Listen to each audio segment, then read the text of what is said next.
Whoa, EN101, how'd you guys get into my bedroom? That's creepy. It was Mark Rusamana, wasn't it? Left that Alan. Bad guy. 3, 2. Why is there a countdown on the Mac? Is it just letting me know that it's time to party? Or?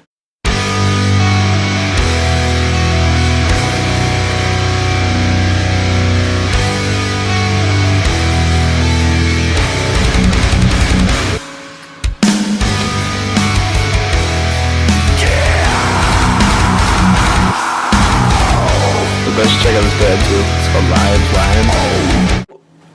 I guess I'm just going to kind of keep this a little bit more relaxed with you guys. I'm just going to have a discussion because I hate presentations and I hate being formal. I don't know if you've noticed, but I'm not a real formal guy. First of all, if I'm going to argue for the side of music and for the side of the type of music that I listen to, I got to kind of cover what the media says about that type of music, which is that clearly any music that isn't nationally accepted, which is like what Kenny G, I think is the latest thing. Kenny G's really in. Ludacris, right? Ludacris. Oh, Ludacris. Word. Name drop. Boom. That was Lions. You should check that band out. Either way. So if you're in a band or you like music or any type, you're always going to be attracted to something that's a little different or something that's going to separate you from everybody else. So all I just want to talk about is that as a member of the, I don't know what you want to call it, the scene or the alternative music group, club, it's like a book club, I guess, I just think it's kind of unfair. And I feel like as a kid, the media kind of looks down on me and people like me, and obviously some of that's just the unknown. I mean, I can obviously understand people of my father's generation look at music and they say, well, it's screaming, it's loud, it's obnoxious, the kids dress weird, is that a guy wearing girls' pants, why does he have a hair straightener? I mean, it's understandably a little awkward for people who don't understand what's going on, but reality is that we've broken society up into two categories. The category where a child does something good and parents get positive credit for it, or the category where a child does something negative and the parents take zero responsibility for it.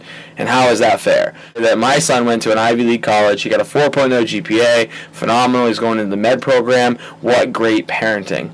Well, my kid never talked to me, decided he was going to go to a school with a gun and kill his fellow classmates. And it's not the parents' fault.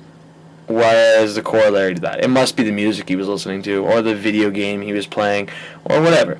That's crap. You can't do that. The reason kids are drawn towards an alternative type of music, or maybe a hardcore type of music, a lot of times is just because it's a very fan-friendly environment, for one, and for two, it just allows you a place to go and allows you something to be a part of that maybe not everybody else is a part of. Maybe you don't fit in your high school and you don't, want to be a part of clubs and activities, and you find something else. You learn how to play guitar, you find a favorite band that maybe no one else has heard about, and just the energy that's in that music kind of attracts you and it appeals to you, makes something that you want to pursue. Also, as a kid, you're a poor kid, you're in high school, you don't got a lot of money, shows are cheap, $8 on a Friday night, you get to go see 6 or 7 bands, 10 minutes from where you live, it's a good time. And not only are they bands that are good and talented, there's a lot of musicians out there that are phenomenal that you would never even know about because maybe they're on a smaller scale, they're not on MTV or whatever crap people listen to. But the thing is that those bands are friendly. Like, it's not very often that you as a person can say, oh, this is like my favorite band of all time. They're like somebody I'm really into, really like their music. And I ran into their lead singer the other day at the mall, and he was a really chill guy, and he was just nice, and I got to meet him, and he was fan-friendly dude. Like, that happens all the time. And that's why kids like it. They like to go out and be a part of something. They don't want to just be bystanders. They don't want to be observers of music. They want to be a part of it. It's a social scene. That's why people are attracted to it. And it's not for the violence. It's not for the anger. It's the energy, and it's the positive atmosphere that you get out of going to those shows and being a part of that music. Alright, maybe not last. I might keep talking, but one other thing I need to make sure I cover is the screaming thing. Hardcore music is known for having really, really hoarse vocals, a lot of times really high-pitched, sometimes really tonal, sometimes it's difficult for anybody to understand. It's almost like being able to speak a foreign language. Now, that automatically throws people off. It's just not something we're used to. People hear it and they assume the worst. They assume it's angry. They associate that sort of vocal sound with anger and with just negative things because we're not used to it. But see, what people don't realize is that those are still lyrics. Those are still songs that people have spent time writing. They still have meaning to the people who wrote them. And what shocks a lot of people is that 90% of the time they're positive lyrics. I know a few bands that maybe have some negative lyrics in their songs, but who doesn't? I mean, every type of music is going to have those outstanders, those bystanders.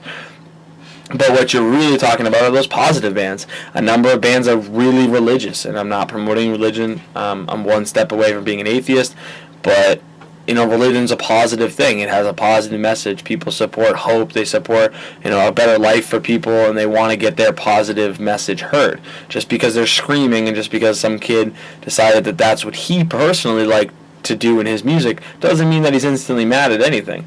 There's a number of bands out there right now that are very religious and very positive, and they tour the world with that message. And just because maybe some people don't give them a chance doesn't mean that they're necessarily pissed off little kids in skinny jeans. Well, they are in skinny jeans, but they're not pissed off.